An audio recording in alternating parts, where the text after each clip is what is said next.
بسم اللہ الرحمن الرحیم۔ ڈاکٹر صاحب، تیسرا سوال ہے ہمارا، کیا نبی صلی اللہ علیہ وآلہ وسلم اس دنیاوی قبر مبارک میں زندہ ہیں؟ اگر ہاں تو کس زندگی کے ساتھ، اور اگر نہیں ہیں تو پھر ان پر کیا کیفیت آ رہی ہے؟ زندگی اور موت کا قانون تو کہ اللہ تعالیٰ کا اٹل قانون ہے، اس سے کسی کو بھی استثناء حاصل نہیں، جیسا کہ ہم اس سے پہلے قرآن کی آیتیں بھی پڑھ چکے ہیں۔ تو اس وعدہ کے مطابق رسول اللہ صلی اللہ علیہ وسلم کے ساتھ بھی وہی معاملہ ہوا جو آپ سے پہلے سے بتایا گیا تھا، انا کا میت ہوں و انا ہم میت ہوں، کہ نبی صلی اللہ علیہ وسلم آپ نے بھی مرنا ہے اور ان لوگوں نے بھی مرنا ہے، یعنی اس میں وعدہ موت ہے۔ تو وعدہ موت جب پورا ہو گیا تو آپ کی وفات کے اوپر ابو بکر صدیق رضی اللہ عنہ نے جو خطبہ دیا تھا، تو اس میں بھی انہوں نے یہی آیتیں پڑھ کے لوگوں کو واضح کیا تھا کہ وہ جو وعدہ موت تھا وہ پورا ہو گیا۔ اب اگلی بات یہ ہے کہ ہماری اس دنیا سے رخصت ہو جانے کے بعد اگلا معاملہ کیا ہے؟ اگلا معاملہ آخرت کا معاملہ ہے۔ وہ اس کا آخرت وہ ہے جہاں ہماری رسائی نہیں ہے، جس کو اللہ تعالیٰ کبھی معجزے کے طور پر اپنے انبیاء علیہ السلام کو کبھی خواب کے ذریعے، کبھی معراج کے ذریعے چیزیں دکھا بھی دیتا ہے، لیکن وہ انبیاء کو دکھاتا ہے، ہمیں نہیں۔ ہم تو مر کے وہاں پہ پہنچیں گے نا۔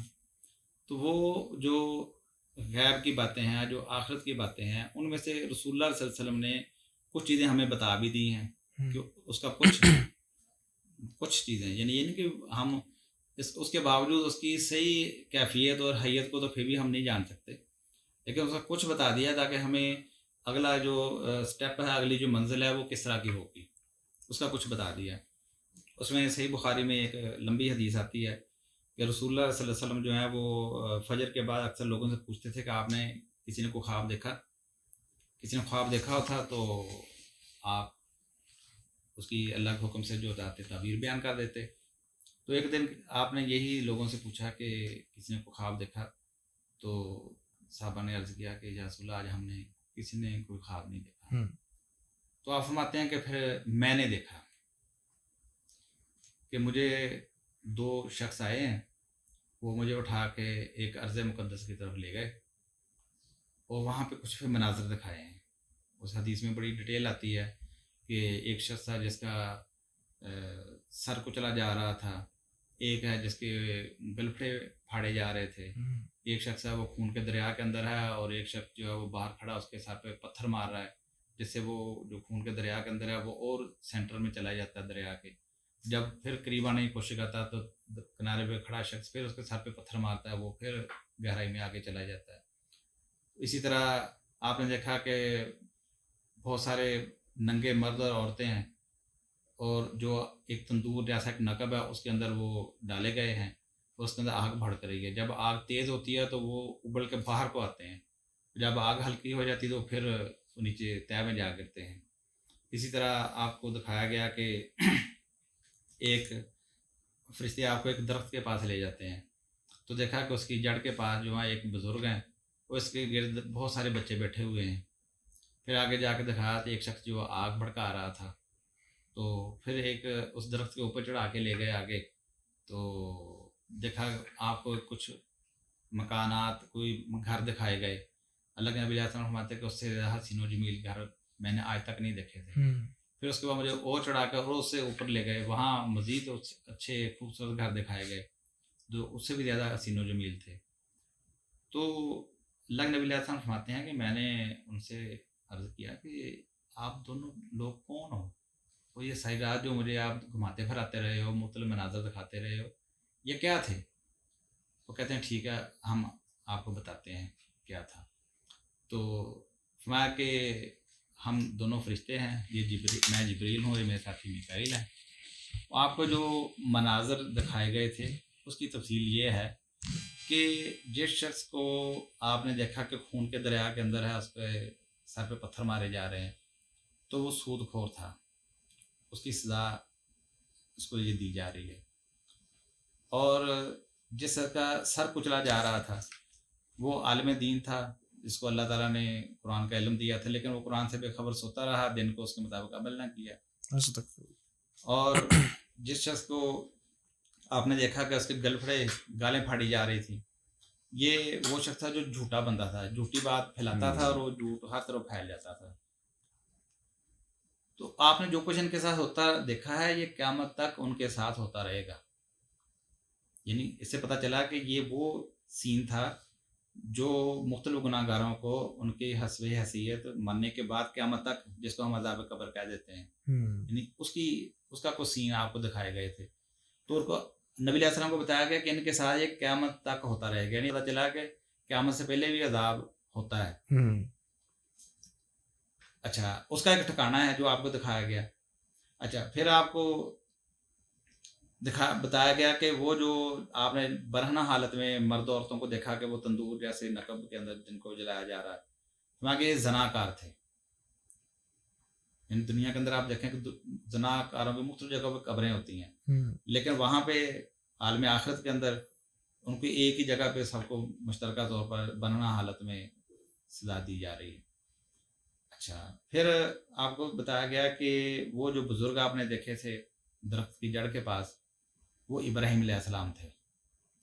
اور جو ان کے ارد گرد بہت سارے آپ نے بچے تھے، یہ انسانوں کی اولاد تھے. یعنی وہ بچے جو بچپن میں فوت ہو جاتے ہیں تو وہ سارے یہاں پہ آ جاتے ہیں، ان کی روحیں یہاں پہ آ جاتی ہیں. اور جس کو آپ نے دیکھا تھا کہ وہ آگ بھڑکا رہا ہے، وہ مالک دروغہ جہنم تھے. یعنی جو جہنم کے اوپر جو نگران فرشتے ہیں، مالک ان کا نام ہے، تو وہ فرشتے تھے. اور اس کے بعد جب آپ نے پہلے گھر دیکھے تھے جو بڑے حسین و جمیل تھے، وہ عام مومنین کے گھر تھے. یعنی مرنے کے بعد جو مومن یہاں پہ آتے ہیں ان کے ان گھروں میں رکھا جاتا ہے. اور جن گھروں کے اندر اب آپ کھڑے ہیں، یعنی جو ان سے بھی زیادہ حسین و جمیل ہیں، میں کہ یہ شہداء کے گھر ہیں. اور آپ اپنا سر اوپر اٹھائیں ذرا. اللہ کے نبی علیہ السلام فرماتے ہیں کہ میں نے سر اوپر کو اٹھایا تو ایک بادل جیسا مقام دیکھا، بادل کی طرف. تو میں نے پوچھا کہ یہ کیا ہے؟ فرشتے کہتے ہیں کہ یہ آپ کی منزل، ھذا منزلک، یہ آپ کی منزل ہے، آپ کا ٹھکانہ ہے. تو فرمایا کہ اچھا، اگر یہ میرا ٹھکانہ ہے، میری منزل ہے، تو مجھے چھوڑو پھر، تاکہ میں اپنی منزل میں داخل ہو جاؤں. تو جبرائیل اور میکائیل علیہ السلام وہ کہتے ہیں کہ نہیں، ابھی نہیں. انہ باقی لک عمر لم تستکملہ فلا استکملت اتیت منزلک. ابھی آپ کی عمر کا کچھ حصہ باقی ہے جو آپ نے پورا نہیں کیا. جب آپ پورا کر لیں گے تو آپ اپنی اسی منزل میں آ جائیں گے. اچھا، ان سے معلوم ہوا کہ رسول اللہ صلی اللہ علیہ وسلم وفات کے بعد شہداء سے بھی بلند مقام، اور وہ مقام جو آپ کو دور سے دکھایا گیا، داخلہ تو ظاہر وفات کے بعد ہی ہونا ہے. جیسا شہداء شہید ہونے کے بعد ہی وہاں پہنچیں گے. تو اللہ کے نبی علیہ السلام کو صرف دکھا دیا گیا، آپ کے اندر اس کی ایک تڑپ بھی، تجسس بھی تھا. تو آپ نے فرمایا کہ داخل ہونے کی اجازت ہے. کہتے نہیں، ابھی نہیں. جب آپ کی عمر باقی، انہ باقی علاقہ عمر لم تستکملہ، آپ کی عمر باقی ہے ابھی، جس کو آپ نے پورا نہیں کیا. جب پوری کر لیں گے آپ اپنی منزل میں آ جائیں گے. تو اس سے کیا معلوم ہوا کہ آپ کو وہ مقام بھی دکھا دیا گیا. اور جب اللہ تعالیٰ نے وعدہ کیا تھا فرشتوں کے ذریعے، تو اللہ تعالیٰ اپنے وعدے کی خلاف ورزی نہیں کرتا، تو یقیناً اللہ تعالیٰ نے وہیں پہ بھیجا ہوگا. اب اس میں مزید دیکھیں کہ عائشہ رضی اللہ عنہا فرماتی ہیں کہ رسول اللہ صلی اللہ علیہ وسلم تندرستی کے زمانے میں یہ بات فرمایا کرتے تھے کہ اللہ تعالیٰ کسی نبی کو اس وقت تک وفات نہیں دیتا جب تک اس کو انتخاب کا موقع نہ دے، اس کا مقام نہ دکھا دے، اور مقام دکھا دینے کے بعد اس کو انتخاب کا موقع نہ دے. یعنی یہ ہر نبی کے ساتھ ہوتا ہے، مقام بھی پہلے دکھایا جاتا ہے، انتخاب کا موقع بھی دیا جاتا ہے. تو فرماتے ہیں کہ جب آپ کا آخری وقت آیا تو آپ کے جو آخری کلمات تھے وہ یہ تھے، اللہم الرفیق الاعلیٰ، اے اللہ رفیق اعلیٰ. تو فرماتی ہیں کہ میں سمجھ گئی کہ اب یہ وہ وعدہ، وہ وقت پورا ہونے کا وقت آ گیا ہے کہ آپ نے ہماری دنیا والوں کے بجائے اپنے رب کی رفاقت کو پسند کیا ہے. اس لیے آپ کی زبان پہ آخری جو الفاظ تھے وہ یہی تھے. اسی طرح ایک صحیح بخاری میں یہ بھی حدیث آتی ہے کہ صحابی بیان کرتے ہیں کہ رسول اللہ صلی اللہ علیہ وسلم ایک دن مسجد کے اندر آئے، یہ آخری دنوں کی باتیں ہیں ساری. ٹھیک.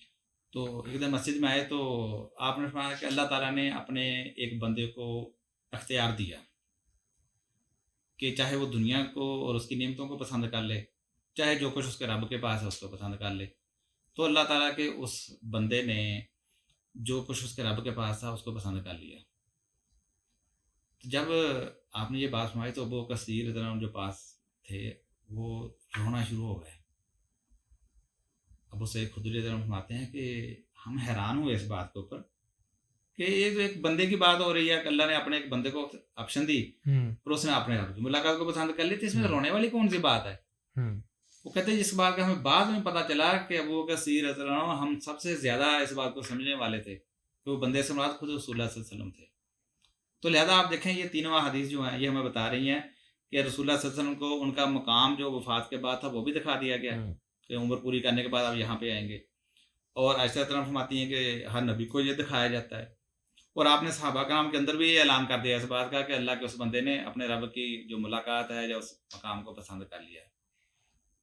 تو اب یہ دیکھیں کہ یہ ساری آپ کا جو سوال یہی تھا نا کہ وفات کے بعد کہاں ہے، کیا معاملہ ہے، تو یہ احادیث ہمیں بتا رہی ہیں کہ وفات کے بعد رسول ظاہر میت تو اسی جسم میں دفن ہوگی نا، جو اس کے آداب ہے اس کے مطابق سارا معاملہ، باقی جو جزا کا معاملہ ہے تو ہر کو اس کی حیثیت کے مطابق ہے، جیسا شہداء کا ان کی حیثیت کے مطابق ہے، اور آخری رسول محمد صلی اللہ علیہ وسلم جو خاتم النبیین جو ہیں یقیناً ان کا مقام ان سب سے زیادہ ہے۔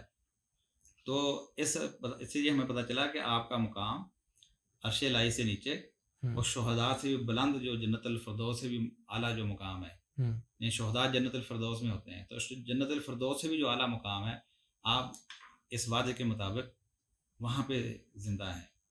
ابھی ہم جو کہتے ہیں نا وہاں پہ زندہ ہیں، تو یہ یعنی وہاں بھی ایک زندگی ہے۔ ہمارے یہاں عرف کے مطابق جو ہمارے یہاں عرف ہے، اس دنیا سے جانے والے کو ہم میت یا فوت شدہ ہی کہتے ہیں، لیکن وہاں کا جو آخرت کا ایک معاملہ الگ سے معاملہ ہے، وہاں کی ایک الگ زندگی ہے۔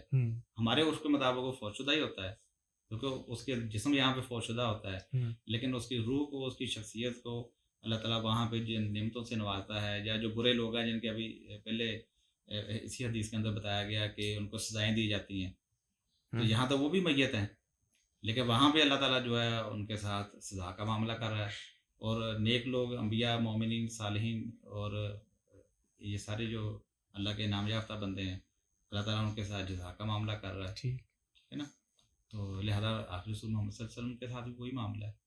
تو جو جسم مبارک مدینہ کے اندر مدفون ہے ان پر پھر کیا کیفیت آ رہی ہے؟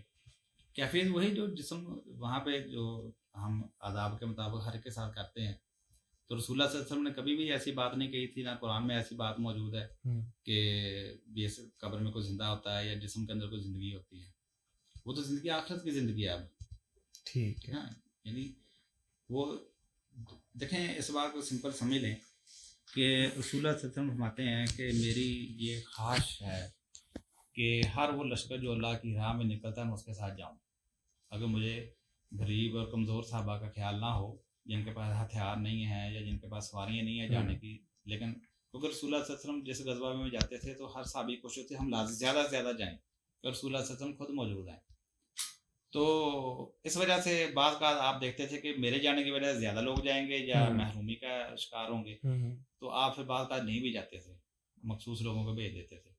تو آپ فرماتے ہیں کہ میری تو خواہش یہ ہے کہ میں ہر اس لشکر کے اندر جاؤں جو اللہ کی راہ میں نکلتا ہے، اگر مجھے ان غریب کمزور صحابہ کا خیال نہ ہو، اور میری خواہش یہ ہے کہ میں اللہ کی راہ میں مارا جاؤں، پھر زندہ کیا جاؤں، پھر مارا جاؤں، پھر زندہ کیا جاؤں، پھر مارا جاؤں۔ تو اس سے کیا پتہ چلتا ہے کہ بندہ جب اللہ کی راہ میں قتل ہو جاتا ہے تو وہ مارا جاتا ہے، مر جاتا ہے، سما احیا ثم اقتل، سما احیا ثم اقتل، اور اس کو جب دوبارہ زندگی جاتی ہے تو وہ زندہ ہوتا ہے۔ تو ہم شہید بھی اسی کو کہتے ہیں جس کو موت آ جائے، اسی کا شہادت کی موت مانگتے ہیں۔ تو جو عرف کے اندر جو الفاظ ہیں وہ موت کے الفاظ ہی ہیں کہ آپ کا جو جسم ہے وہ مدینہ کی قبر کے اندر، وہ تو ظاہر ہے کہ موت سے ہم کنارے ہم کو وفات ہوئی ہے، اسی لیے تو خلیفہ بنائے گئے، سارا کچھ ہوا۔ باقی جو ان کا روح کا معاملہ ہے، روحانی معاملہ ہے، آخرت کے معاملات ہیں جس کے ہم بہت زیادہ ڈیٹیل نہیں جانتے سوائے اس کی جتنی اللہ کے رسول صلی اللہ علیہ وسلم نے خود بتا دی، تو وہ سارے آخرت کے معاملات ہیں۔ ٹھیک جی۔